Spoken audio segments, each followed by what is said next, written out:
Hello મિત્રો, આજના ખાસ વિડીયોમાં તાજેતરમાં જાહેર થયેલી જ્ઞાન સહાયક ભરતી 2026ના નિયમો અંગે ચર્ચા કરીશું. આપ જાણો છો એ રીતે જ્ઞાન સહાયક માધ્યમિક અને ઉચ્ચતર માધ્યમિકની ઓનલાઈન અરજી તારીખ 9/7/2026 બપોરે 2 કલાકથી શરૂ થશે. ભરતી નિયમોની વાત કરીએ તો ભરતી મુખ્ય 3 તબક્કામાં થશે, જેમાં પ્રથમ તબક્કામાં પરીક્ષા પાસ થયેલા હોય તેવા એટલે કે દ્વિસ્તરીય ટાટ અને એચટાટ પાસ થયેલા ઉમેદવારોને જ તક મળશે. જ્યારે બીજા તબક્કાની અંદર પણ જો જગ્યા ખાલી રહે તો કોઈ પણ વર્ષની અંદર શૈક્ષણિક લાયકાત મુજબ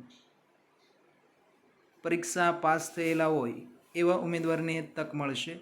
અને ત્રીજા તબક્કાની અંદર પરીક્ષા પાસ ન હોય પરંતુ વ્યવસાયિક ડિગ્રી સાથે સ્નાતક અથવા ઉચ્ચતર સ્નાતક અથવા માસ્ટર ડિગ્રી હોય તેવા ઉમેદવારને તક મળશે. ફરી મળીશું. જય હિન્દ, જય ભારત.